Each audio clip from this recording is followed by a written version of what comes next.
Selamat malam Bapak, Ibu, dan teman-teman sekalian. Kembali lagi dalam acara Walk the Talk Show malam hari ini. Selama acara Walk the Talk ini, saya himbau Bapak, Ibu, dan teman-teman sekalian boleh tetap on kamera ya. Dan nanti di akhir sesi kita akan ada Q&A atau tanya jawab.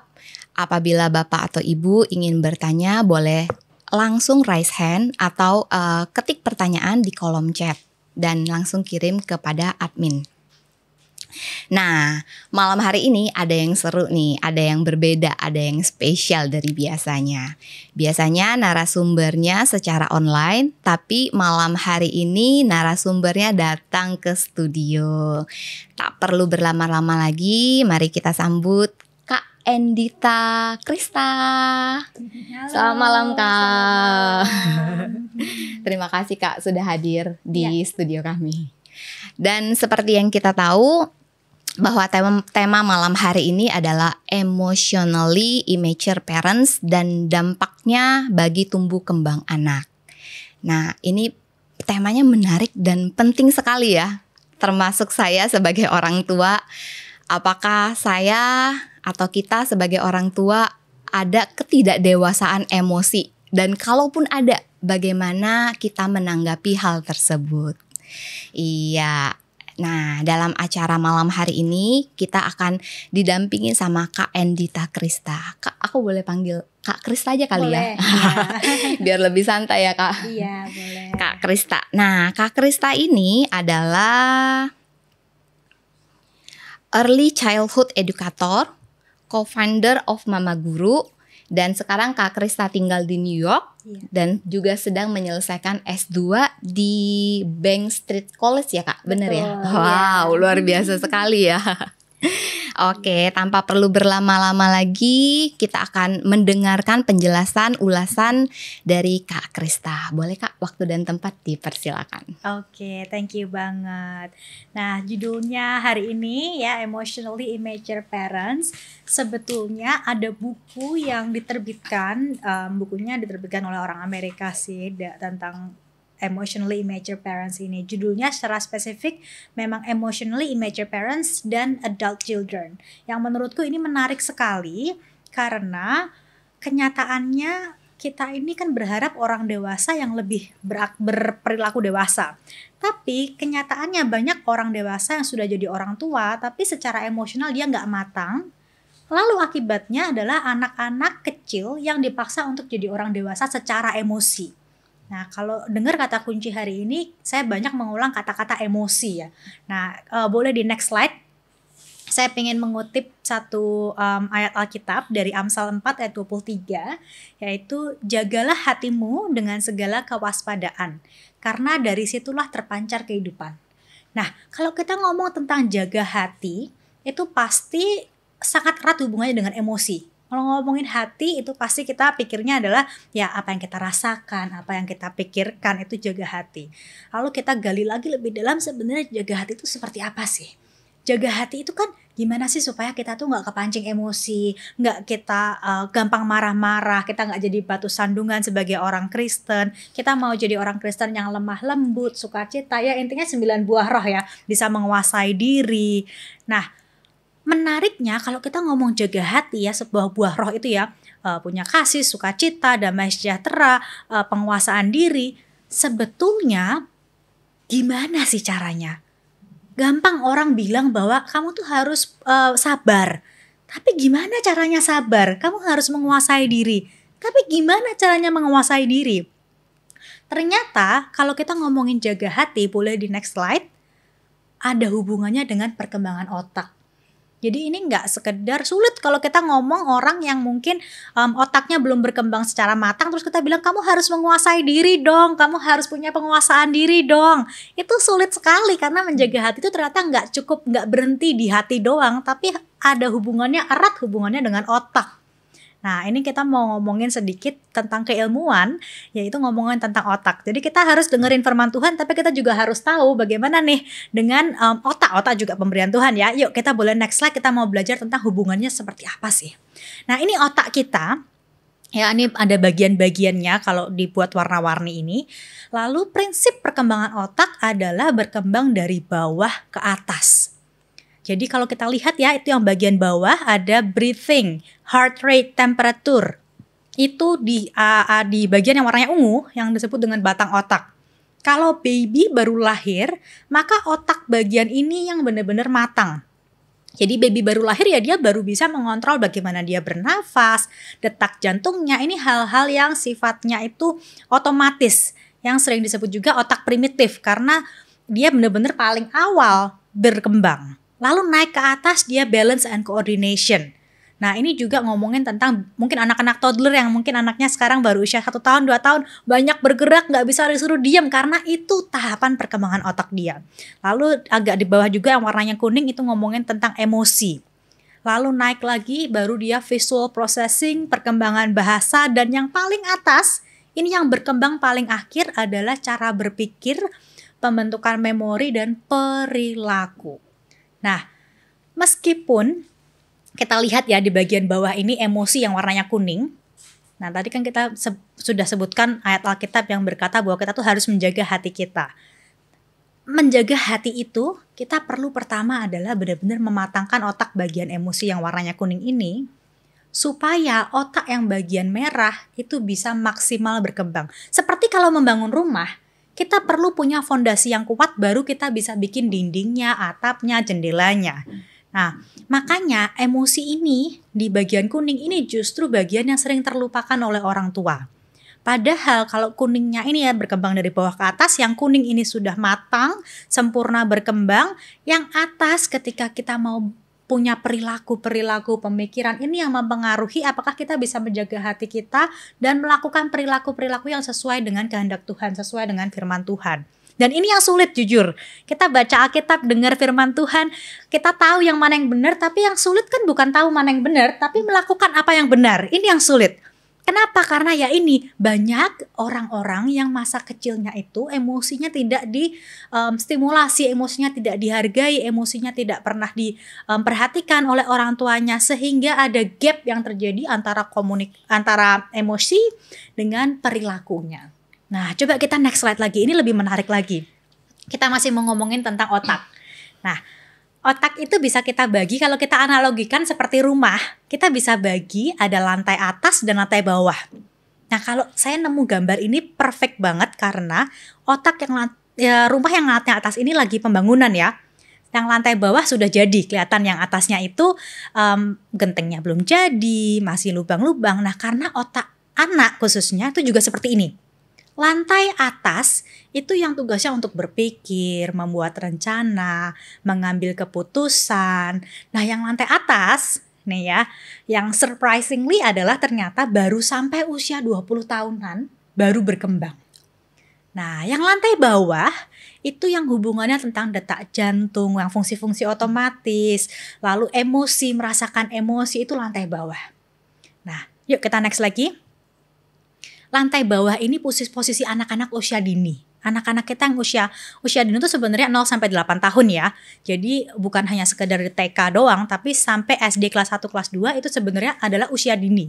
Dan ini yang usia yang perlu kita support, bagian emosi, ini yang perlu kita fokuskan karena bagian ini yang sudah jadi nih rumahnya. Bagian atasnya itu belum matang. Tapi meskipun belum matang, kita masih bisa mengakses area tersebut sebenarnya. Nah, ini trik hacknya ya. Kita mau next, kita lihat ada tangga di sini.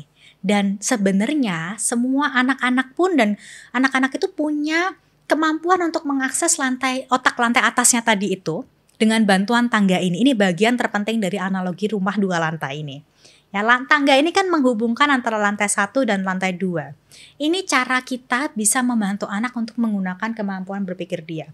Kalau kadang-kadang nih, anak kita tuh suka kalau misalnya dikasih, apalagi kalau anaknya umur 2 tahun ya, dikasih gelas yang isinya air, kecenderungan diri dia adalah menuangkan air tersebut. Udah pasti dituangin.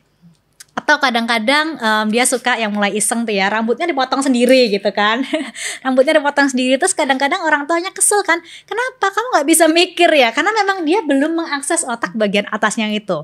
Nah, tapi kuncinya di sini ya, orang tua itu seringkali anaknya anak-anaknya tuh terjebak di lantai 1 karena dia tidak bisa meresponi emosi mereka. Padahal ketika orang tua bisa meresponi emosi anak, bisa menenangkan dan membantu anak meregulasi emosi, ini membantu anak untuk mengakses otak lantai 2-nya. Meskipun dia belum sepenuhnya matang otak tersebut. Nah, nanti kalau misalnya dia udah dewasa, dia bisa mengakses otak itu sendiri tanpa bantuan orang tua meregulasi emosi. Kalau benar-benar matang. Sayangnya, boleh di next. Kenyataannya, banyak dari kita yang nggak sadar nggak sadar ya, tumbuh menjadi orang dewasa yang emotionally immature, tidak matang secara emosi. Yang terjadi tangga yang tadi masa kecilnya itu harusnya terbangun, dia tidak pernah secara sempurna terbangun. Jadi kita sering lihat nih orang dewasa yang gampang marah, gampang emosian. Saya sering lihat waktu awal-awal pandemi itu orang dewasa yang sering viral karena nggak mau disuruh pakai masker. Kalau disuruh pakai masker waktu itu, terus habis itu banyak banget yang viral waktu itu karena nggak mau dikasih masker, terus dia marah-marah bahkan melawan pihak yang berwenang, polisi segala macam. Dia gampang emosi, gampang tersulut emosi, kalau berperilaku tuh kayak nggak dipikir dulu. Itu sebenarnya banyak terjadi karena tangganya yang waktu kecil harus dalam tanda petik tangga analogi ya, itu nggak pernah sempurna terbangun. Artinya koneksi dari otak emosi dia dengan otak berpikir dia itu patah, nggak pernah terbangun. Nah, ini dia tumbuh menjadi emotionally immature adults. Ya, biasanya seperti apa? Dia nggak punya kemampuan mengontrol emosi, nggak punya penguasaan diri tadi, nggak bisa meregulasi emosi dia. Kalau dia emosi, semua yang ada di sekitar dia, orang-orang sekitar dia akan terkena dampaknya. Dia akan pingin semua orang itu bertanggung jawab untuk apa yang dia rasakan. Ini kalau misalnya nih ya, mungkin ceritanya kalau di rumah ada ayah, ibu sama anak. Terus ayahnya lagi capek kerja, lagi stres, mungkin ada tantangan-tantangan di pekerjaan. Terus mamanya bilang, kamu jangan nakal hari ini soalnya papa lagi capek kerjanya. Jadi kita harus baik-baik. Nah, seolah-olah anak ini harus bertanggung jawab terhadap emosi ayahnya. Atau kadang-kadang ada juga yang ibunya itu misalnya minta anak untuk melakukan sesuatu. Terus anaknya nggak mau. Terus mamanya bilang, nanti mama sedih loh kalau kamu nggak mau melakukan itu.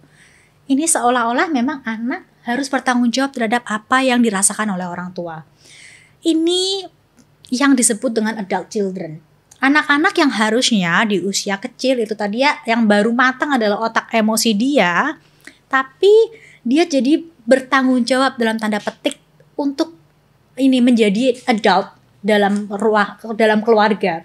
Misalnya dia harus nggak boleh nangis, mamanya nggak bisa kalau anaknya nangis, nggak boleh nangis. Akhirnya dia yang harusnya sedang belajar apa itu sedih, dia harus menutup rasa sedihnya dia.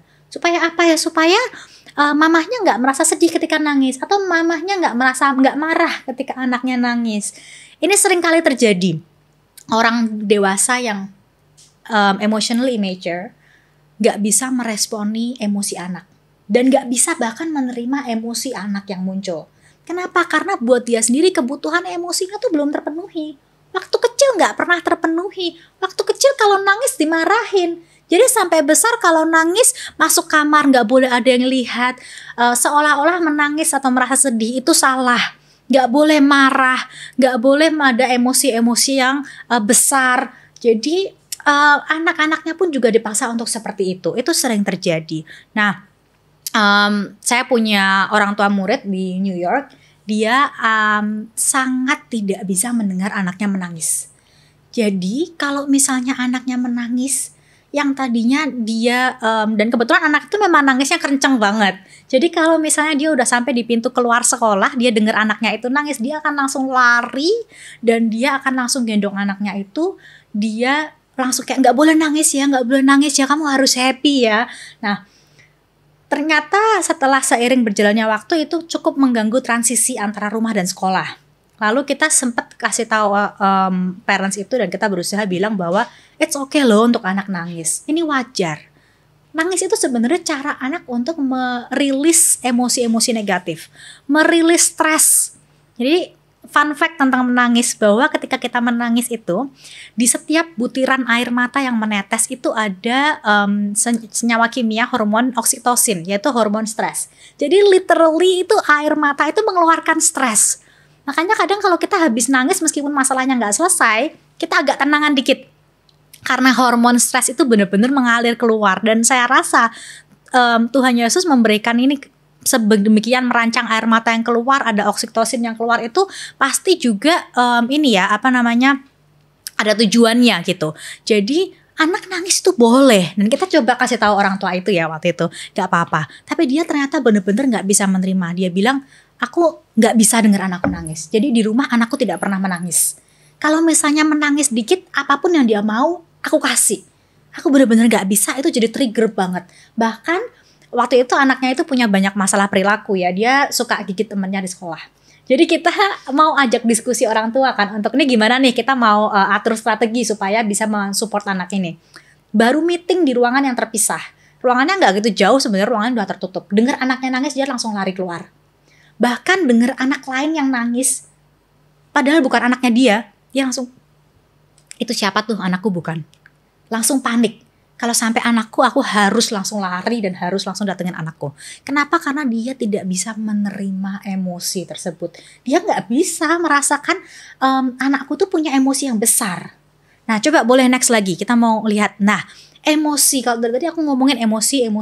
Sebenarnya emosi itu apa aja ya? Sebenarnya banyak banget teori emosi. Ada yang mengkategorikan sebagai high arousal, low arousal. Ada juga yang membagi jadi 6 bagian ini. Menurut saya paling simple adalah yang membagi 6 bagian ini ya. Ada emosi senang, emosi sedih, jijik, marah, takut, dan kaget.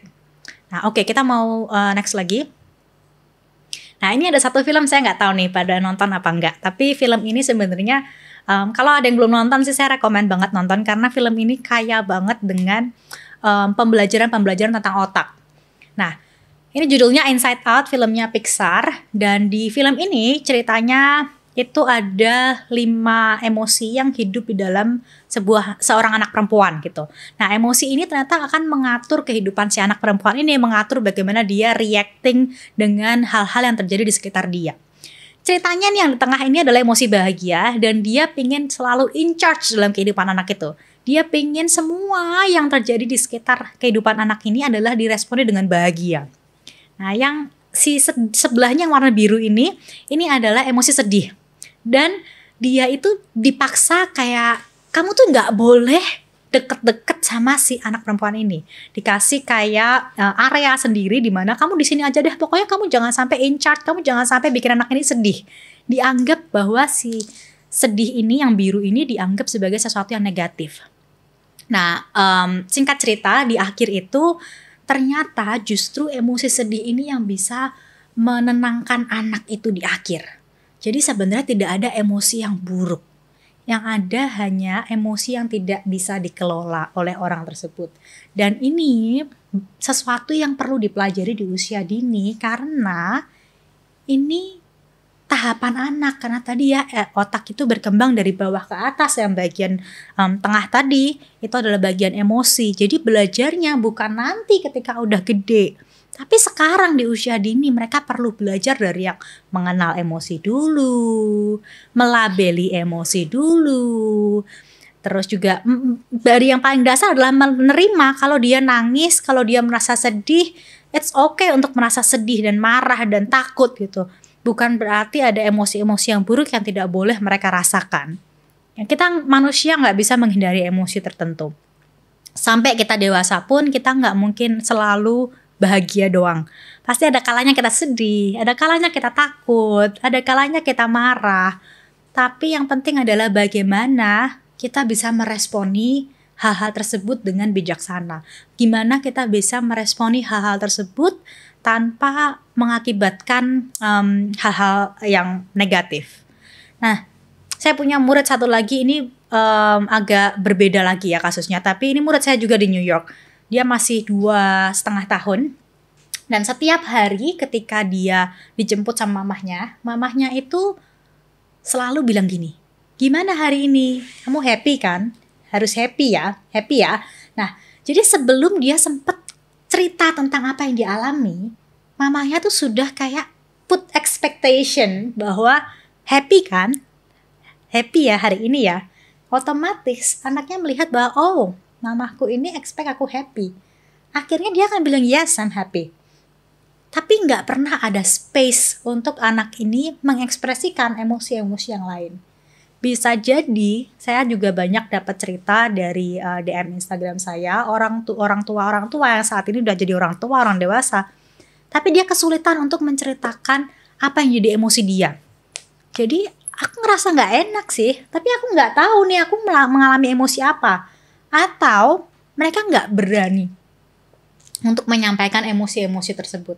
Kenapa? Karena dari kecilnya setiap dia berusaha cerita apa emosi yang dia rasakan, ini nggak diterima oleh orang tuanya. Emotionally immature parents tadi ya, parents yang dia sendiri waktu kecil nggak pernah tahu rasanya diterima emosi itu seperti apa. Kalau dia aja nggak pernah tahu gimana caranya, gimana dia bisa memberikan ke anaknya cara merespon emosi. Ya istilahnya kita nggak bisa memberikan sesuatu yang kita nggak punya. Kita aja nggak pernah dapat nih gimana kita kasih ke orang tua. Jadi kita memang perlu pelajari hal ini. Ini bukan sesuatu yang kita dapat secara turun-temurun. Kita perlu pelajari supaya kita bisa berikan ke anak. Nah, ya itu tadi ya, kalau kita ngomongin tentang emotionally immature parents, jangan sampai anak kita itu waktu kecil tidak mendapatkan kesempatan merasakan emosi mereka. Nah, ada sesuatu yang menarik lagi tentang emosi adalah ternyata ada riset yang membuktikan bahwa emosi anak itu bisa ada hubungannya juga dengan otak bagian paling depan yang disebut dengan korteks. Nah, korteks tadi seperti yang sudah saya sebutkan, itu otak yang hubungannya tentang kemampuan belajar, berpikir kritis. Dan kalau ternyata emosi ini itu anak dalam kondisi yang bisa meregulasi emosinya, itu seperti saklar sama lampu. Jadi kalau misalnya kita nyalain lampu kan kita pencet saklarnya, lampunya nyala. Nah, ternyata kalau di dalam otak itu saklarnya ada di otak bagian emosi dan lampunya ada di otak bagian korteks tadi, atau otak bagian berpikir kritis tadi. Kalau kita mau anak bisa berpikir kritis, bisa menjaga perilaku mereka, menjaga hati mereka, ternyata kita harus aktifasi saklarnya itu untuk nyalain on-nya, itu ada di otak bagian emosi yang sedang dibangun di usia dini. Jadi itu dia kenapa sebetapa pentingnya di usia dini itu kita nggak melupakan emotion atau emosi ini. Ini jujur bagian yang paling sering ditinggal oleh atau dihiraukan ya oleh orang tua zaman dulu. Kalau kita ingat-ingat pola pengasuhan zaman dulu itu biasanya pengasuhan otoriter yang galak, yang pakai punishment, yang fokusnya adalah di hasil ya, tiger parents lah gitu. Nah, ini biasanya emosi itu yang kelewat, yang benar-benar tidak diperhitungkan oleh orang tua zaman dulu. Dan akhir-akhir ini kalau misalnya parents banyak Google, banyak dapat informasi dari Instagram, emosi ini yang terus-menerus dinaikkan, disuarakan. Terutama di usia dewasa juga mental health diangkat dan disuarakan. Karena ini bagian yang dari dulu gak pernah diangkat. Padahal kunci dari belajar, kunci dari kemampuan untuk berpikir kritis, kunci dari kita bisa menjaga hati kita, itu adalah bagaimana kita bisa meregulasi emosi ini. Kita mau kasih tahu orang kayak, kamu jangan emosian dong, berulang kali kalau dia ini nggak ada koneksi antara otak emosi dan otak berpikirnya, maka akan sulit sekali. Gitu. Oke, boleh next lagi. Nah, ini aku pengen tutup dengan satu ayat ini, yaitu apabila Efesus 4 ayat 26 sampai 27. Apabila kamu menjadi marah, janganlah kamu berbuat dosa. Ya, janganlah matahari terbenam sebelum padam amarahmu dan janganlah beri kesempatan kepada iblis. Kenapa saya ambil ayat ini? Karena menurut saya ini ayat yang penting sekali. Kalau kita marah, tapi jangan berbuat dosa, itu nggak apa-apa berarti. Nah, maksud saya adalah kita marah itu tuh adalah emosi yang memang wajar. Marah ini secara otak itu memang sangat mungkin terjadi apabila kita mendapat ketidakadilan, apabila kita merasakan sesuatu yang tidak nyaman.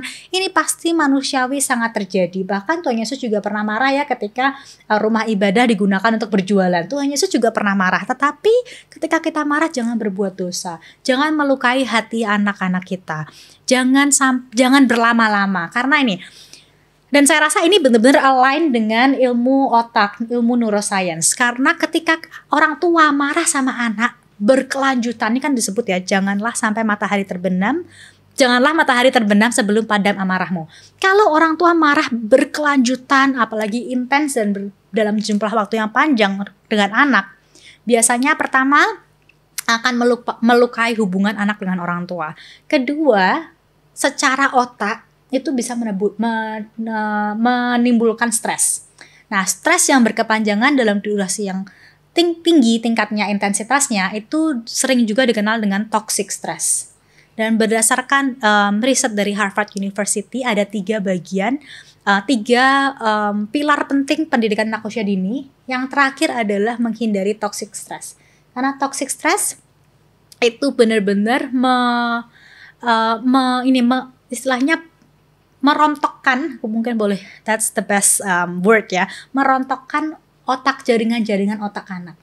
Jadi kalau orang stres, anak yang stres, lalu diambil foto otaknya, ternyata jaringan-jaringannya itu seperti rontok dan otaknya itu seperti, padahal ya semakin banyak jaringan itu semakin cerdas anak tersebut. Jadi tujuan goal kita di usia dini, kita mau bangun banyak jaringan otak anak, tapi toxic stress itu merontokkan jaringan-jaringan yang sudah terbentuk. Jadi kayak mereverse kembali apa yang sudah kita berikan pengalaman untuk anak. Jadi ketika kita marah, ya pastikan kita bisa menunjukkan rasa marah kita itu dengan sehat, dengan cara-cara yang sehat, tidak melukai mereka, tidak terlalu panjang. Begitu juga dengan perasaan-perasaan lain ya, perasaan sedih, perasaan takut, boleh saja terjadi, boleh kita tunjukkan ke anak, tetapi ketika kita merasakan emosi-emosi tersebut, janganlah berbuat dosa dan jangan berkepanjangan. Jadi itu materi yang saya sampaikan ya untuk hari ini, ngomongin tentang emosi. Semoga bisa dipelajari, kita bisa, kalau misalnya ada yang belum jelas kita bisa tanya jawab nih. Oke, terima kasih Kak Krista buat penjelasannya. Iya. Oke. Nah, Bapak Ibu, kita ada sesi Q&A. Sekali lagi saya informasikan kalau Bapak Ibu ingin bertanya, boleh langsung raise hand atau boleh ketik di kolom chat pertanyaannya dan kirim ke admin Zoom-nya. Oke. Kak Krista, sambil nunggu pertanyaan nih, saya mau nanya nih Kak. Kan tadi kan Kak Krista kan bilang kalau kita mau marah jangan berlama-lama gitu kan. Nah, saya punya anak kecil usia 2 tahun juga gitu kan. Terkadang kan tingkah laku mereka ada yang membuat secara nggak sadar saya sebagai orang tua emosi gitu kan.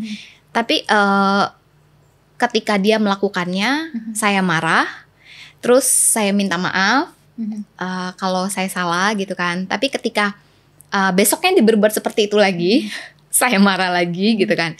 Terus saya minta maaf lagi gitu. Tapi terus-terusan seperti itu gitu. Apakah itu akan mengganggu emosional anaknya sendiri atau gimana ya? Ya, oke. Ini pertanyaan yang menarik dan saya rasa valid sekali ya. Pasti ini banyak banget parents luar sana yang seperti itu.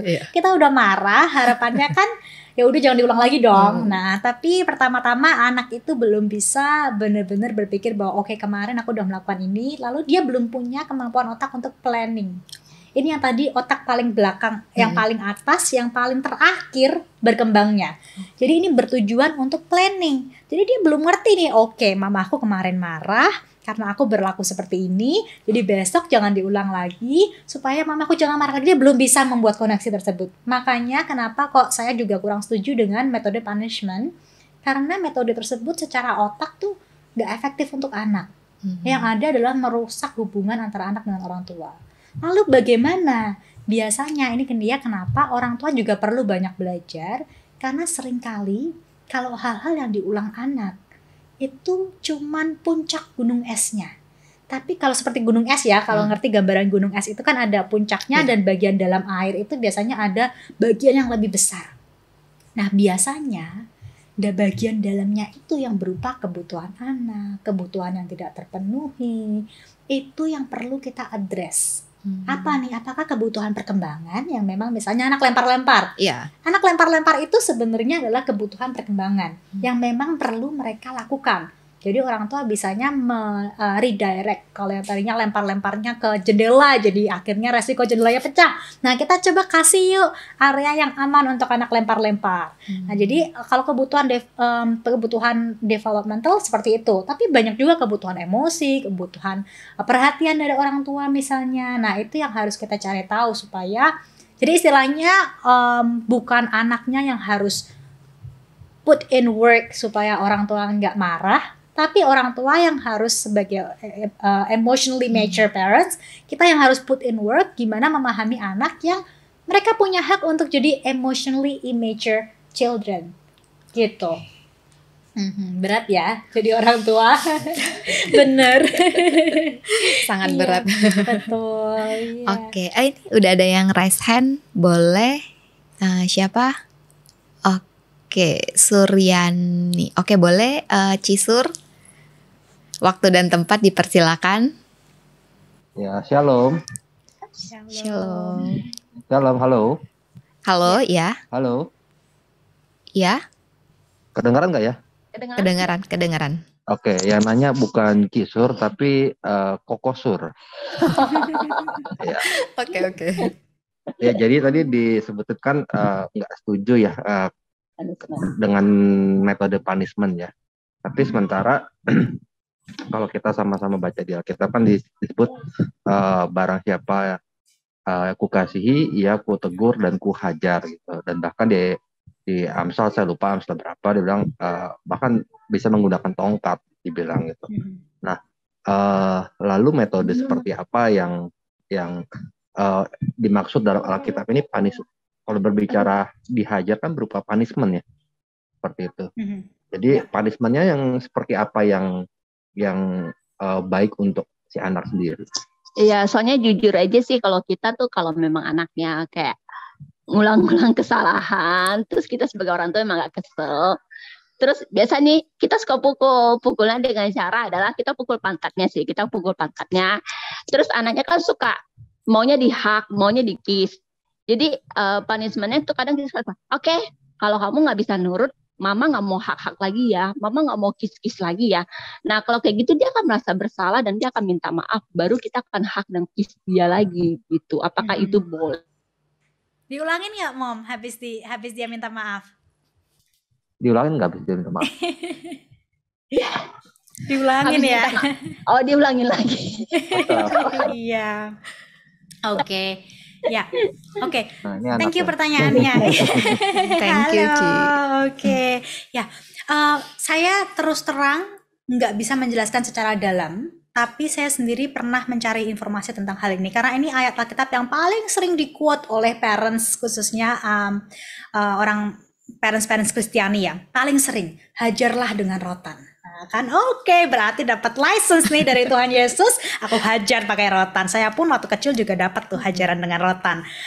Tapi ternyata saya pernah nonton videonya dan juga pernah melakukan riset, cuman saya nggak berani quote sekarang karena saya lupa ingat. Tapi dari kesimpulan apa yang saya baca itu adalah sebenarnya kita nggak bisa quotes tersebut karena kita harus baca dulu konteksnya dalam satu keseluruhan. Jadi kita nggak bisa comot dari satu ayat itu doang. Ternyata, dan itu make sense banget waktu itu. Cuma sorry banget aku nggak bisa dapat linknya. Maybe mungkin nanti aku bisa cari lagi habis ini. Terus nanti mungkin don't know ada nggak kesempatan untuk share link mungkin dengan komunitas di sini. Mungkin kalau ada nanti aku bisa share ke yang kemarin kontak saya bisa share linknya. Karena itu make sense banget bahwa kita nggak bisa comot dari satu ayat itu doang, tapi harus lihat keseluruhan, karena ternyata ketika ngomongin keseluruhan, itu nggak ngomongin tentang rotan, physically rotan yang harus kita pukulin anak kita.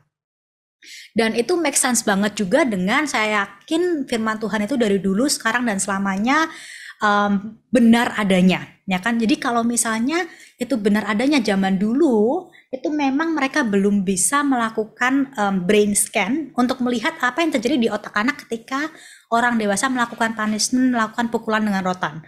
Zaman dulu ketika Alkitab ditulis, mereka belum ada tuh brain scan. Tapi sekarang ada yang namanya brain scan. Tapi aku yakin ketika Tuhan menulis Alkitab itu memberikan hikmat ke siapapun yang menulis, pasti Tuhan juga sudah tahu, sudah punya ilmunya brain scan itu kan, meskipun mungkin manusia belum punya. Jadi aku yakin nggak mungkin Tuhan memberikan petuah yang berlawanan dengan yaitu tadi ilmu-ilmu otak yang memang otak pun Tuhan yang menciptakan. Nah itu it makes sense banget. I'm so sorry karena hari ini aku nggak bisa mungkin menjelaskan secara ilmiah dan membandingkan dengan Alkitab karena aku nggak bener-bener agak lupa ingat ya. Tapi intinya seperti itu. Dan nanti aku akan kalau bisa dapat artikel lagi nanti aku akan share. Hopefully bisa diteruskan gitu ya. Gitu. Oke. Udah cukup jelas ya Cisur ya, Kowil. Oke, ini ada pertanyaan lagi. Oke, saya bacakan ya Kak. Tadi disebutkan bahwa kalau anak kecil menangis, kita disarankan untuk memberikan ruang untuk anak bisa mengekspresikan emosinya dalam contohnya mungkin menangis atau marah. Bagaimanakah cara yang tepat untuk menghadapi situasi ini dengan efektif sebagai orang tua agar tidak terlalu memanjakan atau juga tidak terlalu mempres emosi anak tersebut? Apakah ada batas-batasannya Kak? Yes, betul sekali. Harus ada batasannya ya. Jadi pertama kita harus pisahkan antara emosi dengan perilaku. Kalau misalnya emosi anak, kita harus terima. Tapi bukan berarti kita menerima semua perilaku anak. Nah, kalau misalnya perilaku anak, misalnya dia pukul temennya karena marah. Tentunya kita harus bilang, oke, kamu boleh marah, tetapi ini ada cara yang memukul teman bukan cara kamu untuk mengekspresikan marah. Memukul teman gak boleh, mungkin mama, papa tidak akan membiarkan kamu pukul temanmu. Atau mungkin dia nangis karena dia minta dibeliin mainan. Tapi sudah sepakat nih untuk orang tua sebelum berangkat ke toko mainan bahwa kita nggak akan beli mainan. Nah itu kita harus pisahkan perilakunya. Kamu sedih, yes, it's okay. Kamu mau nangis, boleh. Tapi dengan nangis bukan berarti papa mama akan beliin kamu mainan ini. Jadi batasannya adalah ya kita harus tetap stick dengan peraturan-peraturan yang kita udah punya. Kita harus stick dengan kebiasaan yang kita punya. Tapi ketika mereka merasakan emosi, kita perlu validasi emosi tersebut. Kita perlu pahami bahwa emosi tersebut bisa saja terjadi. Nah, kita juga perlu ajarkan nih kalau misalnya mereka sedih, apa nih yang bisa mereka lakukan? Misalnya kalau mereka sedih mau nangis boleh, mau hug mama papa, mau kiss mama papa boleh, mau ditungguin mama papa boleh, tapi nggak boleh kalau kamu sedih terus kamu pukul teman, melukai diri sendiri, itu nggak boleh. Nah, biasanya batasan-batasan ini harus didiskusikan dengan orang tua ya. Ada orang tua yang batasannya lebih longgar, ada yang keluarga yang batasannya lebih ketat. Nah, itu it's okay asalkan konsisten antara papa dengan mama itu konsisten. Bukan nggak ada patokan khusus harus selonggar apa atau seketat apa. Yang lebih penting daripada longgar dan ketatnya adalah konsisten antara mama dan papa. Tuh. Oke, berarti harus ada kata sepakat ya Kak ya. Setuju. Antara mama dan papa dalam mengurus anak ya. Betul. Oke. Biasa itu yang agak susah. Benar banget, karena kan kita juga dididik dan dibesarkan dari dua keluarga berbeda. Yes. Ketika kita bergabung jadi satu, jadi suami istri, itu kan banyak hal yang harus disatukan. Jadi pastinya memang nggak gampang ya. Iya, benar banget. Oke. Oke deh. Pertanyaan berikutnya, apakah ada cara memperbaikinya apabila ada perkembangan kecerdasan emosi anak yang sudah terlanjur terjadi dengan tidak sempurna di masa kecil? Oke, jadi biasanya ketika perkembangan emosi yang tidak sempurna itu tadi, dia butuh dapat validasi emosi, dia butuh dapat kebutuhan-kebutuhan emosi yang waktu kecil itu belum didapatkan. Nah, harus didapatkan biasanya kalau misalnya mau cari bantuan profesional, bisa cari terapis, atau kalau misalnya bisa dapat komunitas di gereja, asalkan komunitas ini juga bisa memberikan kebutuhan emosi tadi ya. Misalnya kalau misalnya ada komsel, terus habis itu di komsel kita cerita, apakah teman-teman komsel ini bisa menjadi support emosi untuk kita. Nah itu yang diperlukan. Biasanya sih saya nggak begitu menyarankan untuk bergantung sepenuhnya pada pasangan, karena biasanya pasangan juga punya beban-beban emosi dari masa lalu. Yang paling tepat itu sebenarnya adalah komunitas, karena kalau ke pasangan itu bebannya bebankan hanya ke satu orang pasti berat. Semua masing-masing kita punya istilahnya baggage, emotional baggage dari masa lalu kita. Tapi kalau dibebankannya bareng-bareng dipikul dengan komunitas, Regomsel itu pasti akan lebih mudah, atau cari bantuan profesional, sehingga kalau profesional kan mereka sudah ditrain untuk hal tersebut ya, jadi mereka sudah punya lebih banyak tools gitu. Jadi itu dua pilihan yang menurut saya cara kita bisa memenuhi kebutuhan emosi kita yang istilahnya tangki emosi kita kosong di usia dewasa ini karena waktu kecil nggak terpenuhi gitu. Oke. Berarti penting juga komunitas ya Kak ya, apalagi yes. komunitas seperti Cool gitu ya. Kalau misalnya cari komunitas juga kita harus bijaksana kan. Yes. Kalau misalnya kita salah cari komunitas, bukannya komunitas kita ini saling mengisi kebutuhan tangki emosi kita, bisa jadi malah draining emosi gitu. Jadi itu penting banget untuk kita pilih komunitas yang tepat. Oke, nah teman-teman, Bapak Ibu yang belum punya komunitas boleh bergabung untuk mencari Cool yang yang sudah ada di GBI Tanjung Duren. Sedikit ini ya iklan ya. Oke, next, bagaimana ketika kita sebagai parents bisa mendidik anak dengan benar, namun kita sebagai orang tua tidak sadar bahwa sebenarnya kita belum selesai dengan kebutuhan emosi kita di masa lalu. Apakah ada langkah yang harus dilakukan untuk menyelesaikan kebutuhan emosi parents tersebut, Kak? Ya, sebetulnya memang kalau sebagai orang tua yang kebutuhan emosinya itu tidak terpenuhi, seringkali kita nggak sadar kalau kita itu belum memberikan kebutuhan emosi anak dengan sepenuhnya juga. Seringkali kita nggak sadar. Jadi kita merasanya memang aku sudah memberikan yang terbaik. Terus juga seringkali tanda-tandanya kalau kita ngomongin emotionally immature parents, mereka tuh bisa kelihatan sebagai orang tua yang hebat banget gitu ya. Anaknya disekolahin ke sekolah yang terbaik, dapat gizi yang terbaik, bajunya tuh keren-keren. Ya secara material itu ini orang tua hebat. Tapi secara hal yang nggak kelihatan, emosi itu yang orang tua itu nggak sadari, dia tidak memberikan ke anak. Seringkali benar-benar nggak sadar.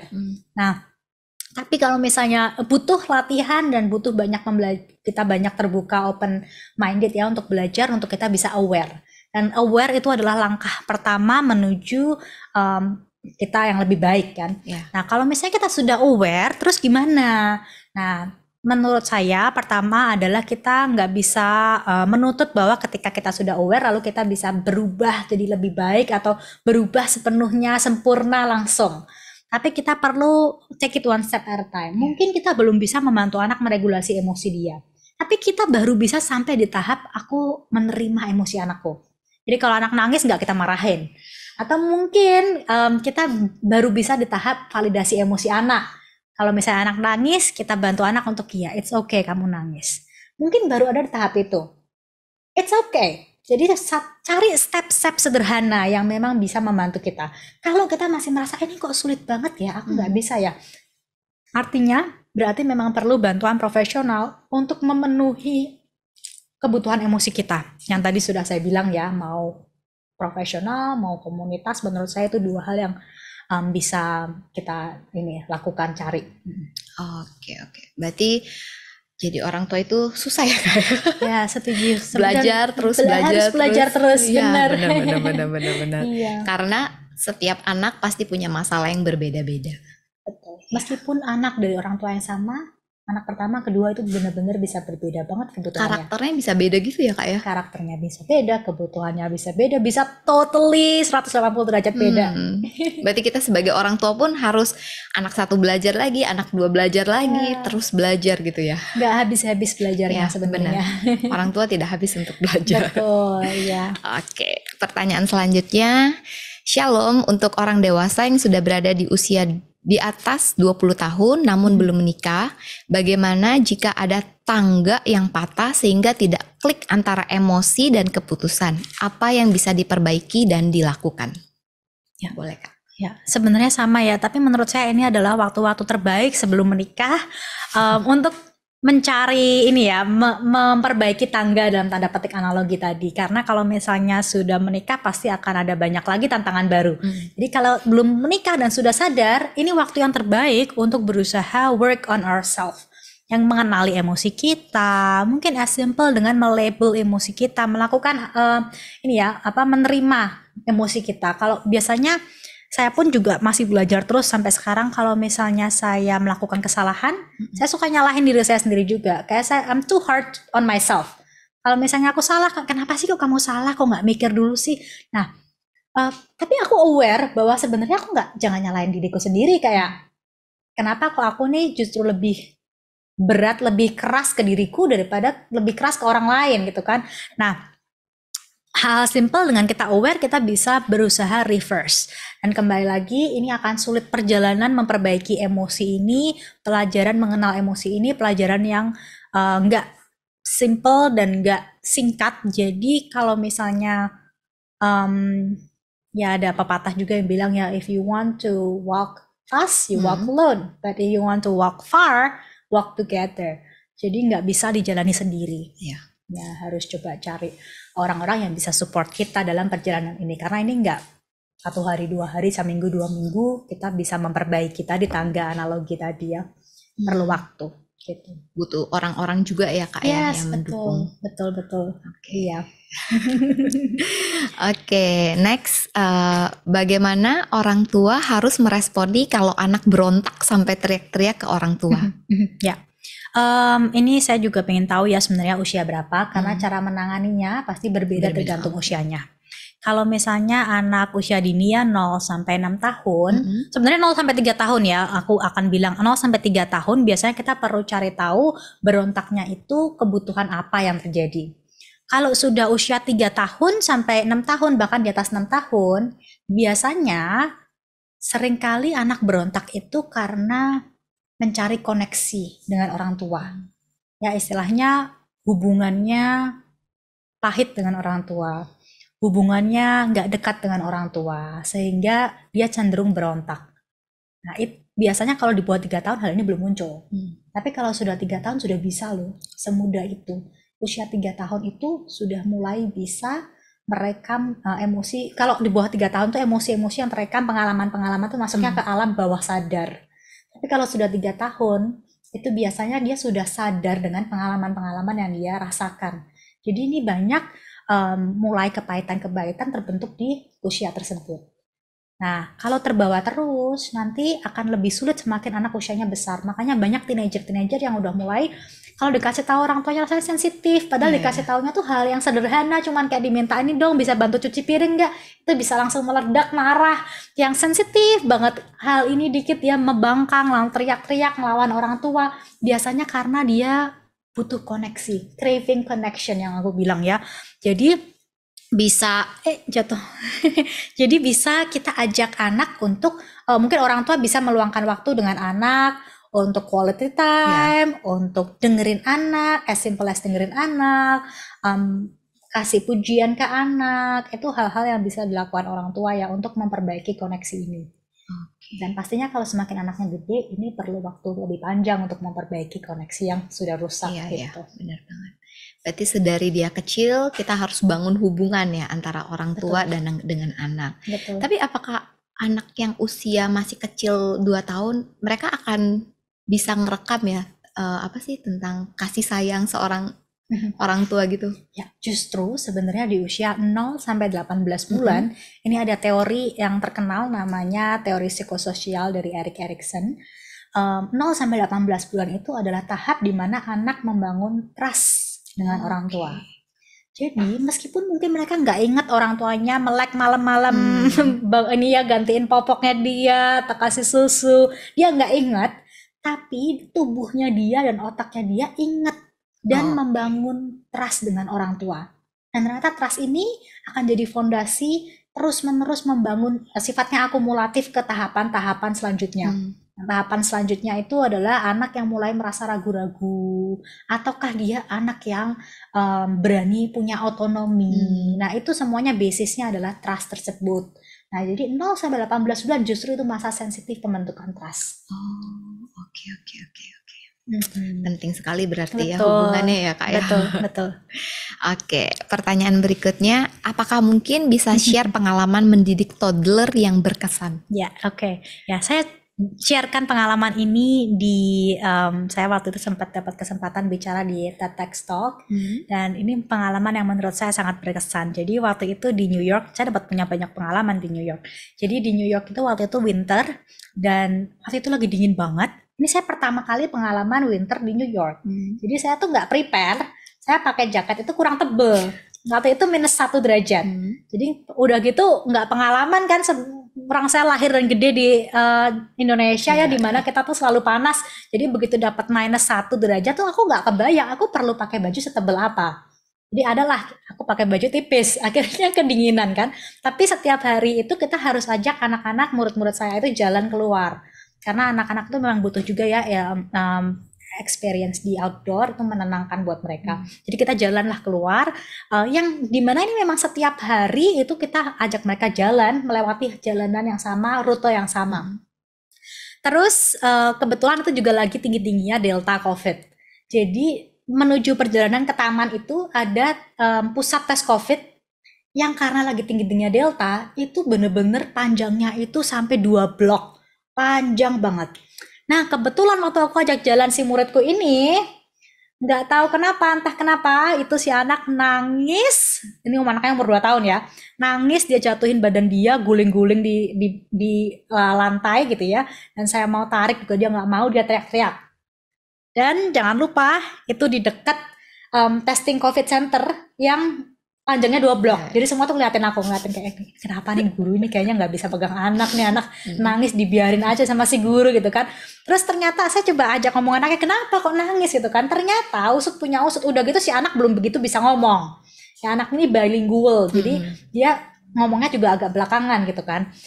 Terus akhirnya ketahuan dia itu lupa lompat, ada kayak gundukan kecil yang biasa itu dia lompat terus. Jadi dia punya rute, punya kayak rutinitas yang dia lakukan setiap dia jalan-jalan, dia melompati gundukan kecil. Nah dia kelupaan lompat gundukan kecil tersebut, padahal kita udah kayak kelewatan sekitar 10 langkah, dia keinget aduh gundukan kecil itu belum kelompatin. Akhirnya dia nangis, dia mau balik ke situ. Nah akhirnya aku temenin dia, oke, kita balik. Habis dia lompat itu dia langsung ketawa, happy banget. Kayak as simple as that. Buat mereka, sesuatu yang buat kita tuh kadang-kadang sepele. Kayak ngapain sih kamu nangis cuman kayak gitu? Kayak itu cuman gundukan, kayak hidupmu gak berakhir cuman karena gundukan gitu loh. Tapi buat anak itu, it's her whole world. Buat mereka itu hal besar. Buat aku sekedar lompat gundukan itu, kalau nggak kelewat, itu kayak nggak komplit gitu kan rutinitasku. Jadi buat dia itu it's a big deal. Tapi kadang-kadang sebagai orang tua, kita ini memaksakan anak untuk masuk ke dunia orang tua.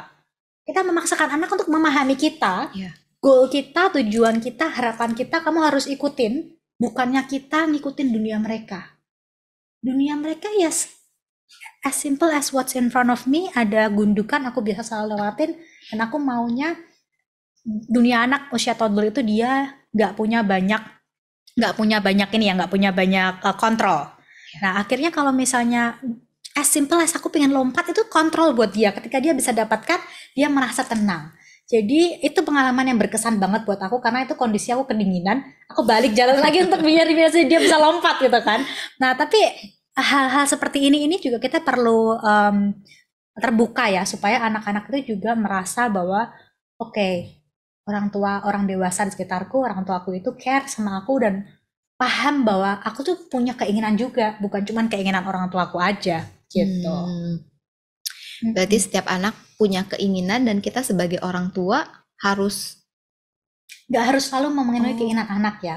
Tapi kadang-kadang ketika itu keinginan yang tidak menyulitkan orang, tidak melawan norma, kenapa enggak kita berbagi kontrol untuk anak supaya dia juga punya sense of control, dia punya sense of belonging, dia merasa dia didengarkan dan dia merasa dia dihargai sebagai manusia. Gitu. Oke, baiklah. Pertanyaan berikutnya, kalau ada anak yang bertumbuh sudah sampai remaja, apakah ada perubahan pendekatan dalam kita mengajarkan emosi kepada anak? Apakah perlu lebih keras baik secara verbal atau non-verbal, atau ada pendekatan lainnya?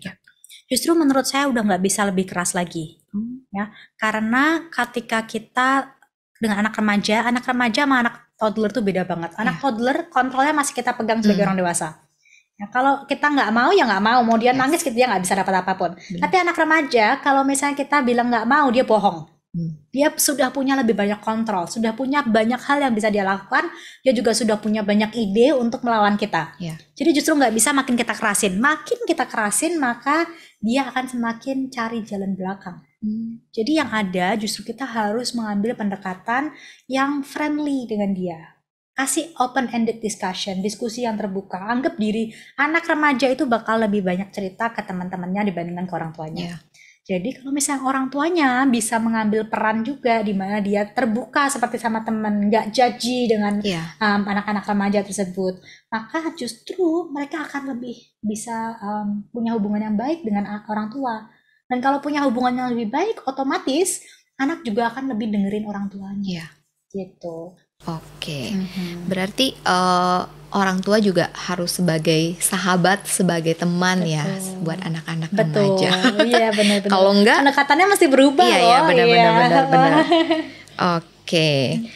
Terus mungkin Bapak Ibu saya ingatkan kembali, apabila ada pertanyaan boleh raise hand atau bisa ketik pertanyaannya di kolom chat dan kirim ke admin. Iya. Oke. Bu, tadi kan Bu lagi. Enggak apa-apa. Sorry. Kak, tadi kan Kakak ada bilang nih kalau misalnya ada emosi-emosi yang tidak bisa dikelola oleh anak. Ya kan? Terus bagaimana kita sebagai orang tua caranya dapat mengelola emosi yang tidak bisa dikelola oleh anak itu sendiri? Ya, ini saya juga punya cerita murid saya umur 2 tahun. Dia itu kalau misalnya dia marah, dia akan semua teman-temannya di sekitar dia kena pukul. Padahal nggak salah. Jadi dia salahnya sama si A, tapi si B deket sama dia, si B yang kena pukul. Oh, oke. Itu dia benar-benar ini banget ya. Refleksnya adalah mukul gitu. Lalu habis mukul dia akan teriak benar-benar histeris gitu. Jadi ini kelihatan sekali anak ini sangat struggle dengan emosi dia. Nah, kita bantu support dengan cara kasih beberapa hal-hal yang memang bisa dia lakukan ketika dia marah. Misalnya ketika dia marah, kita ajarkan dia untuk remes squeeze ball. Kalau kamu marah boleh remes squeeze ball. Kadang-kadang dia nggak mau tuh, ya kan? Aku marah nggak puas dengan squeeze ball, aku pengennya pukul orang. Nah, kita tetap kasih tahu nih, kamu boleh marah tapi kamu nggak boleh pukul temenmu. Kalau kamu mau marah, kamu boleh pukul lantai, boleh pukul tembok, tapi nggak boleh pukul temanmu. Ini step supaya nggak terlalu, kadang-kadang kan sebagai orang tua kita masih merasa bahwa kayaknya kalau anakku masih pukul lantai kok kayaknya masih kerasa agresif ya. Nah, tapi ketika kita ajak anak untuk stop pukul dari yang dia suka mukul temennya, kadang-kadang itu lompatan yang terlalu jauh. Nah, ketika kita ajakin anak untuk meregulasi emosi, kadang-kadang kita perlu ada stepping stone-nya. Jadi yang kita lakukan adalah coba kurangin dikit-dikit.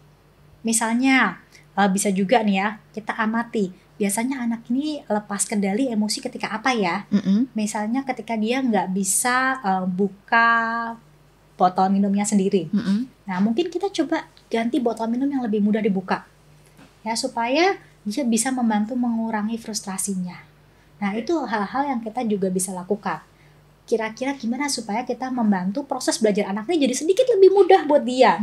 Ya kita harus pick our battle gitu ya. Apakah kita benar-benar mau ngajarin anak untuk buka botol, atau kita mau anak untuk belajar mengelola emosi dulu. Nah kalau memang di usia dini biasanya aku pasti akan lebih sarankan untuk yuk ajarin mereka untuk belajar mengelola emosi dulu. Kalau mereka frustrasi ketika botolnya nggak bisa dibuka, ganti botol yang lebih mudah dipakai. Sepatunya sulit dipakai, ganti sepatu yang lebih mudah dipakai. Jadi anak nanti kalau misalnya sudah agak gede pasti dia bisa kok pakai sepatu yang lebih susah. Tapi paling nggak sekarang dia belajar gimana dia bisa meregulasi emosi dia gitu. Oke, baiklah. Oke, ada pertanyaan lagi. Di usia berapa kira-kira yang paling tepat untuk mengajarkan perihal seksualitas dan bagaimana cara mengajarkan yang tepat? Terima kasih. Ya. Sebenarnya dari bayi bisa kita ajarkan. Dari sekedar melabel apa itu gender education ya. Jadi dari sekedar kita kalau misalnya lagi gantiin popok anak, misalnya kita lagi bersihin alat kelaminnya. Iya. Kita bilang misalnya, mama mau lap dulu ya penis kamu.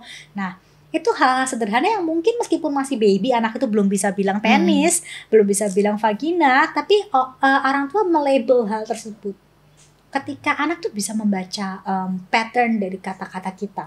Jadi ketika kita mungkin lagi lap alat kelaminnya kita sebutkan, dan nggak mungkin kadang-kadang kita juga suka ganti-ganti kata-kata ya, kayak misalnya anunya, Iya, dedenya diganti-ganti gitu kan.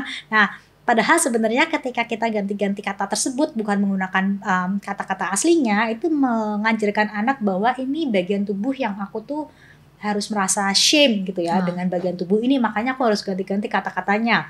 Nah, itu perlu kita ajarkan supaya anak tuh nggak malu. Iya. Dan ternyata ada penelitian yang bilang bahwa ketika anak itu nggak malu dengan menyebutkan anggota tubuh dia, kalau misalnya ada hal-hal yang mengancam, dalam tanda petik misalnya ada orang yang mau godain dia, nah dia tuh bakal berani bilang ke orang-orang yang lebih berwenang, misalnya orang tuanya, atau mungkin kalau misalnya udah ekstrim banget bilang ke polisi atau ke dokter, dia bakal berani cerita.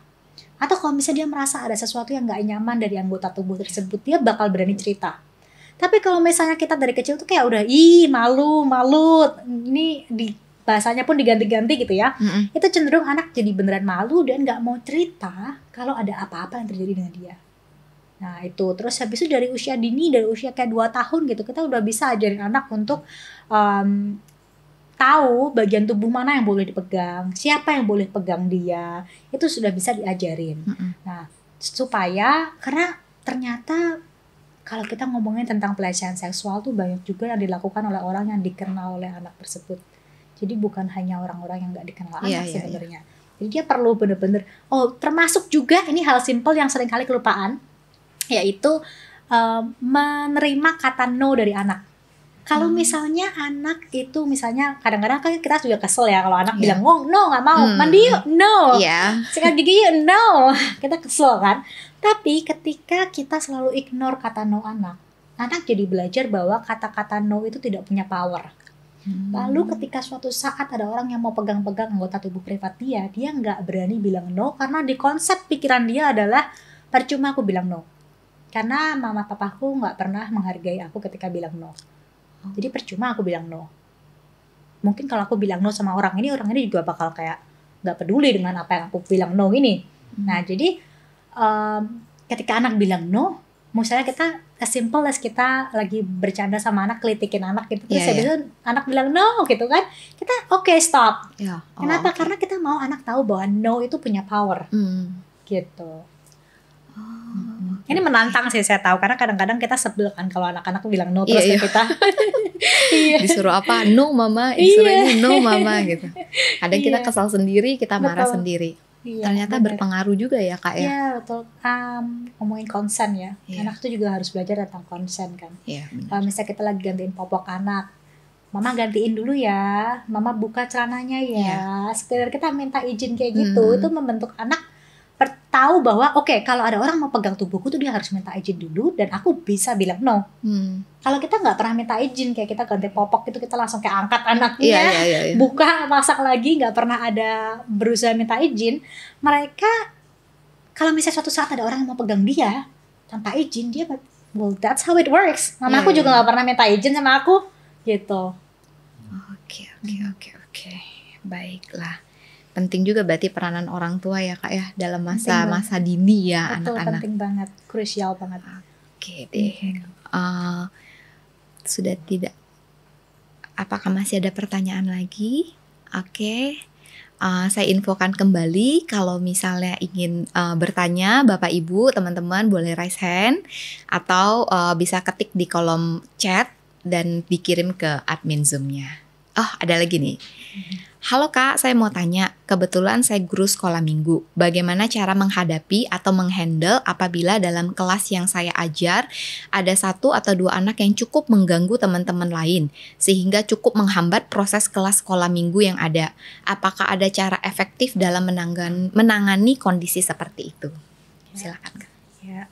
Ini sejujurnya saya juga pasti untuk memberikan saran yang tepat, saya perlu tahu usianya berapa dan mengganggu itu seperti apa sih. Nah itu penting sekali ya, usia berapa, mengganggunya seperti apa.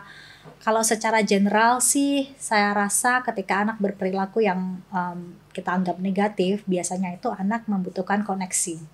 Itu secara garis besar kebanyakan seperti itu.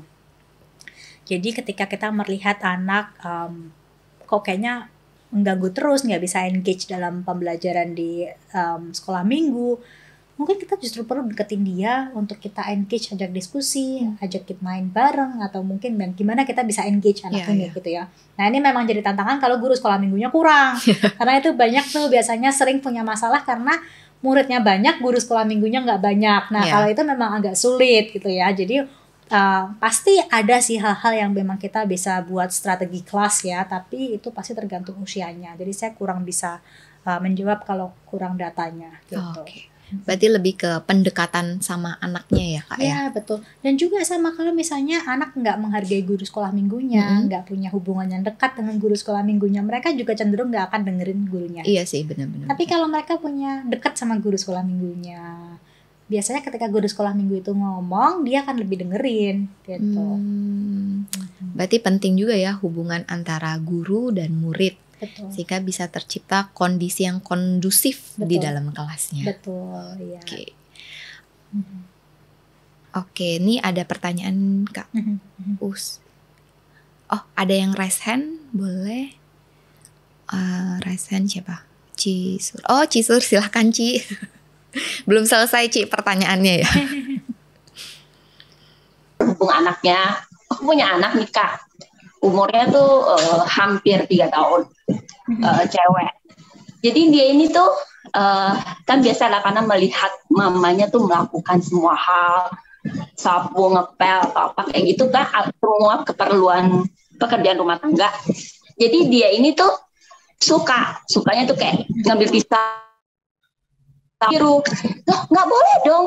Ya kan kayak mama potong-potong sayur. Terus kayak ambil pel, bisa pel-pel sendiri, padahal kondisi ya nggak kotor kan. Jadi itu kan dengan dia ngepel kayak gitu sembarangan kan jadi bikin tambah kotor. Protes, jangan dong. Dia kan bilang, kan kayak mama, jadi apapun yang dia sama. Dia ambil gunting rambutnya. Dia bilang kan kayak mama, gunting rambut saya. Jadi, oke. Kan jadi bingung kan Kak, gimana caranya harus jelasin ke dia bahwa mana yang boleh, mana yang nggak boleh, karena dia mengeneralisasi bahwa semua apapun yang dia lakukan karena melihat apa yang udah mama lakukan gitu Kak. Terima kasih. Sama-sama. Oke, nah kalau ini triknya memang ini sangat wajar secara developmental ya. Anak menirukan, anak pengen ikut-ikut mencontoh, itu pasti apapun yang dilakukan orang tua akan mencontoh anak. Jadi kalau misalnya memang ada bagian yang bisa dilakukan anak dan ada bagian yang tidak bisa dilakukan anak, tips dari saya adalah sengaja libatkan anak. Misalnya, oke, mama mau ngepel nih, kamu mau nggak bantuin tuangin obat pelnya? Jadi bagian-bagian apa dari sebuah aksi yang bisa dilakukan anak? Mungkin tuangin obat pelnya, atau mungkin ambilin pelnya untuk celupin ke dalam ember. Kalau tadi potong-potong sayur misalnya, dia yang cuci sayurnya. Jadi libatkan anak, tapi untuk peran-peran yang memang bisa dia lakukan. Sekedar cuci sayur, atau kadang-kadang ada sayur yang cukup dipotekin pakai tangan. Kita bisa, yuk kamu bantu yang ini. Jadi mama yang ini, kamu yang itu. Jadi ada peranan juga yang bisa dilakukan anak. Gitu, Mom. Bisa dicoba. Oke, udah cukup jelas ya Ci jawabannya. Berarti harus libatkan anak ya Kak ya. Betul, dan sebenarnya kalau kita pikirkan tergantung usia anak tuh pasti selalu ada hal yang bisa terlibat. Cuman porsinya beda. Kalau kayak anak usia setahun ya, setahun mungkin dia bakal suka lihat mamahnya, paling sering muncul tuh adalah mamahnya nyuapin. Umur setahun dia akan mulai suka cuapin bonekanya. Terus habis itu biasanya suka juga telepon. Kalau suka mamahnya lihat mamahnya telepon, dia pasti kalau pegang sesuatu yang bentuknya seperti telepon, dia akan taruh ke telinganya dia. Benar. Jadi anak itu pasti selalu mencontoh. Mungkin tips lain adalah bisa juga dikasih main peran. Kan ada tuh set main peran yang misalnya kayak sapu, pel. Jadi itu yang pel kamu yang itu, kamu bisa pura-pura main yang itu. Nanti yang beneran mama yang lakuin itu juga bisa dilakukan. Karena pasti anak itu menirukan orang tua dan itu penting. Karena anak sedang belajar how the world works melalui parents. gitu. Tapi kan kita sebagai orang tua kadang anak mau ikutan berperan gitu, kita kadang suka yang aduh ribet, udah nggak usah makin deh ribet gitu. kan. Iya benar. Lebih cepat kalau kita yang melakukan. Iya benar. Ya. Udah mama aja, semuanya mama aja, udah kamu duduk aja gitu kan. Ya benar. Kalau goal kita adalah memang itu karena kebanyakan dari kita dibesarkan dengan goal result based, tapi kita nggak proses based. Kalau kita bisa menghargai proses based, kadang-kadang anak nyapu itu lebih lama dibandingkan kita nyapu. Anak beresin mainan itu lebih lama daripada kita beresin mainan. Tapi pembelajarannya lebih valuable ketika anak berusaha dan berhasil melakukan itu. Mereka lebih bangga, mereka lebih merasa puas dan merasa dia tahu bahwa dia adalah part of the family yang bisa terlibat juga. Sense of belongingnya itu jadi meningkat. Dan ini lebih valuable dibandingkan kita cepat-cepat selesai kerjaan. Iya sih. Oke, ini ada pertanyaan lagi. Halo Kak, saya mau bertanya terkait emosi anak SMP 11-15 tahun yang diungkapkan melalui perkataan kasar ataupun perilaku kasar kepada orang lain dan mereka merasa biasa akan hal tersebut. Menurut Kakak bagaimana dan kira-kira apa yang bisa kita lakukan sebagai seorang konselor di sekolah? Silakan Kak. Biasanya kita perlu cari tahu ya lingkungannya, dari mana dia belajar berkata kasar tersebut. Apalagi konselor sekolah ya, mungkin cari tahu dari orang tuanya. Sampaikan juga, dan kita sampaikan itu adalah kita juga ingin tahu bagaimana pendapat orang tuanya dengan anaknya yang berkata kasar. Apakah orang tuanya juga terganggu atau mereka merasa nggak apa-apa itu mah saya juga sering kayak gitu di rumah. Bisa juga seperti itu.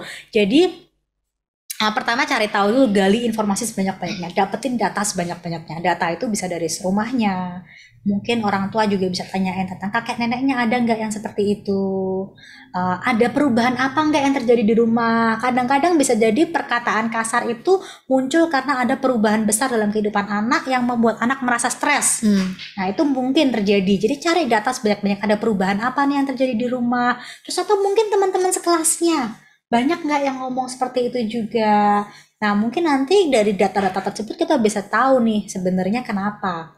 Karena kan kita perlu tahu sebenarnya adalah kenapa anaknya berkata kasar. Bukan sekedar anaknya berkata kasar kita mau stop behaviornya, tapi lebih dari itu kita mau tahu kenapa. Apakah anak ini perlu perhatian dari orang tuanya atau dari gurunya, atau anak ini sebenarnya ada stres yang nggak bisa dia ungkapkan. Nah atau mungkin memang dia sekedar pengen coba-coba. Kalau misalnya baru pengen coba-coba, ini sebenarnya adalah waktu paling tepat untuk menghentikan. Karena anak baru coba-coba, terus habis itu kita kasih tahu kenapa nggak boleh, dan tentunya nggak bisa dimarahin ya. Saya rasa makin dimarahin, anak malah akan semakin menjadi, apalagi anak remaja. Jadi cari tahu kenapa, itu yang paling penting, yang kalau misalnya kita mau benar-benar menyelesaikan masalah tersebut. Berarti harus cari tahu dari akarnya ya Kak ya? Iya betul. Kenapa anak ini seperti ini gitu? Iya betul. Berarti harus punya hubungan juga ya sama anaknya ya? Betul. Sehingga banyak bisa banget, tahu. Ya banyak banget orang-orang di luar sana yang saya lihat sebenarnya berusaha menyelesaikan masalah perilaku anak, tapi dia nggak bener-bener cari tahu akar masalahnya apa. Itu sering banget saya terjadi. Jadi akhirnya masalah itu tuh cuman seperti ditutupi saja, tapi sebenarnya nggak bener-bener tuntas selesai. Gitu. Oke. Baiklah kalau gitu. Oke, pertanyaan terakhir nih Kak. Melanjutkan yang tadi Kak, pertanyaan yang sekolah minggu. Ternyata anaknya usianya sekitar 3-6 tahun dan yang mengganggu temannya itu sampai sudah menyakiti secara fisik. Oke. Jadi untuk 3-6 tahun biasanya ketika dia menyakiti secara fisik, kita perlu intervensi juga secara fisik, yaitu kita perlu kasih tahu bahwa kalau kamu mungkin pertama lihat biasanya apakah dia ini maksudnya bercanda atau dia memang ada muncul agresi karena dia marah. Ya kalau misalnya dia cuma mau bercanda, sebenarnya dua-duanya penanganannya sama sih ya. Kita cuma kalimatnya aja yang diubah. Misalnya kayak ibu tahu kamu mau bercanda, tapi caranya nggak seperti ini kalau bercanda. Kalau kamu bercanda, kamu boleh ajarin cara-cara apa yang bisa kamu lakukan. Kalau misalnya dia marah, kita mungkin bisa ajak dia ke tempat yang agak berjauhan dengan si temannya tadi. Kamu marah, yuk kita mau tenangin diri dulu, tapi kamu misalnya mungkin ibu mau pegang kamu sampai kamu bisa menenangkan diri kamu dan kamu tidak melukai teman lain. Terus yang lebih penting lagi adalah ketika sudah tenang, karena sebenarnya ketika dia melukai melukai temannya, itu dia dalam kondisi di mana dia nggak bisa berpikir logis. Baik itu bercanda atau dia marah, itu dia nggak bisa berpikir logis.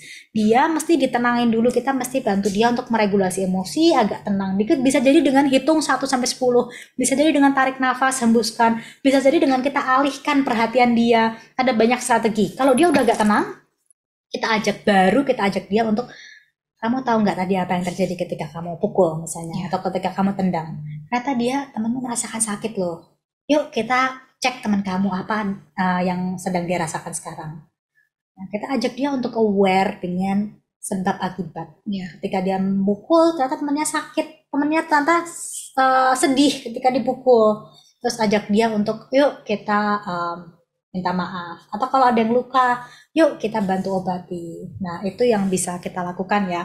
Dan pasti sebenarnya kembali lagi seperti yang saya sudah sebutkan, akan diulangi lagi, itu wajar. Ya, wajar, tapi ketika kita lakukan secara konsisten, ada konsistensi dan bantu anak untuk aware dengan apa yang dia lakukan, itu akan lebih efektif dibandingkan kita marah langsung kita jewer anaknya. Gitu. Oke, berarti ada prosesnya juga ya Kak ya? Betul. Tidak langsung instan, tapi ada proses bertahap. Yang penting kita harus konsisten. Yes, betul. Tapi biasanya konsisten itu yang susah ya Kak? Iya, benar banget. Iya. Oke. Baiklah. Oke. Sepertinya sudah selesai Kak untuk pertanyaannya. Terima kasih Kak Krista untuk setiap jawaban-jawaban dan pernyataan-pernyataannya. Sangat memberkati buat setiap kita, apalagi saya, termasuk saya sebagai orang tua muda. Terima kasih. Dan saya juga percaya Bapak Ibu yang di rumah dan teman-teman juga boleh diberkati malam hari ini oleh Kak Krista. Oke, boleh ya saya minta reaction-nya, reaction apapun itu, mau hati, mau apapun yang ada di kolom Zoom. Kalau kita sungguh sangat diberkati malam hari ini. Oke deh. Oke, minggu depan kita akan ada Walk the Talk kembali dengan tema perilaku self-harm dan stress management pada anak remaja. Pembicaranya adalah Dr. Anggia Hapsari, spesialis kedokteran jiwa, konsultan psikiatri anak dan remaja. Wow, menarik sekali ya tema minggu depannya ya. Oke, buat yang para remaja yang overthinking, mungkin yang berpikir yang aneh-aneh gitu kan, boleh mungkin ya untuk ikut dalam Walk the Talk minggu depannya.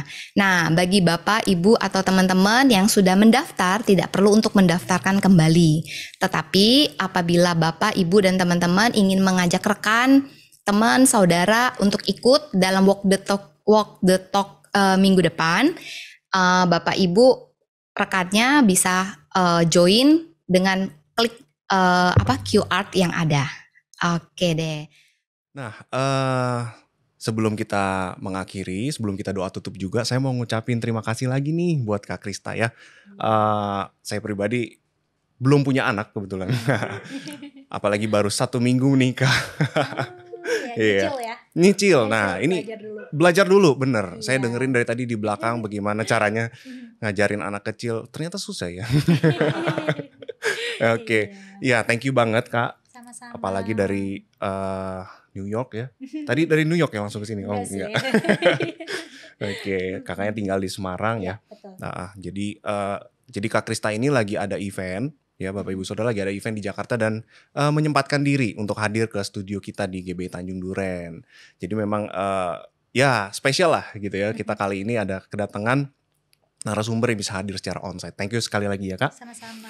Oke, nah Bapak Ibu Saudara, saya juga ngucapin terima kasih buat Bapak Ibu Saudara semua setia mengikuti Walk the Talk. Terus ikuti Walk the Talk episode selanjutnya. Sebelum kita mengakhiri, kita baca satu ayat yuk dari Efesus 6 ayat yang keempat. Efesus 6 ayat yang keempat. Saya bacakan buat kita semua ya. Dan kamu bapak-bapak, janganlah bangkitkan amarah di dalam hati anak-anakmu, tetapi didiklah mereka di dalam ajaran dan nasihat Tuhan. Amin. Ya, Bapak Ibu Saudara, sekali lagi ya, kita sebagai orang tua, sebagai bapak dan sebagai ibu juga termasuk ya, sebagai mentor, guru sekolah minggu, atau apapun itu ya, kita punya anak didik di bawah kita. Firman Tuhan tadi katakan, janganlah bangkitkan amarah. Nah, hari ini kan kita belajar tentang emosi ya. Jadi jangan dengan sengaja kita bangkitkan amarah. Kita sebagai orang yang lebih dewasa, kita harus dewasa secara emosi. Betul. Gitu sih. Oke, yuk kita sama-sama bersatu dalam doa. Kita akhiri dan kita akan doa berkat juga. Bapa di dalam surga, terima kasih Tuhan buat hari ini. Kami belajar begitu banyak Tuhan tentang bagaimana kami sebagai parents, sebagai orang tua kami harus dewasa emosi.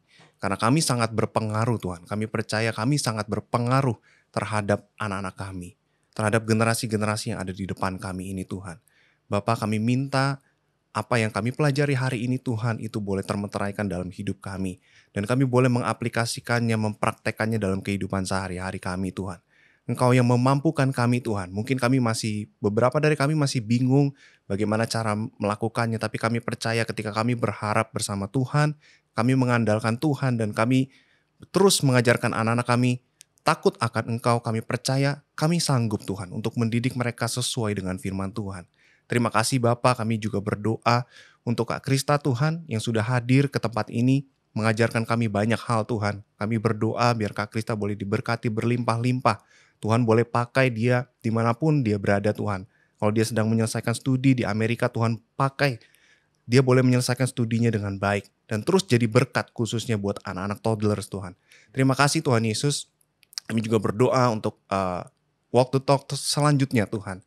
Biar kami boleh terus diperlengkapi, kami boleh terus belajar supaya kami menjadi umat Tuhan yang takut akan Engkau dan kami boleh melakukan firman Tuhan selalu dalam kehidupan kami. Terima kasih Bapak.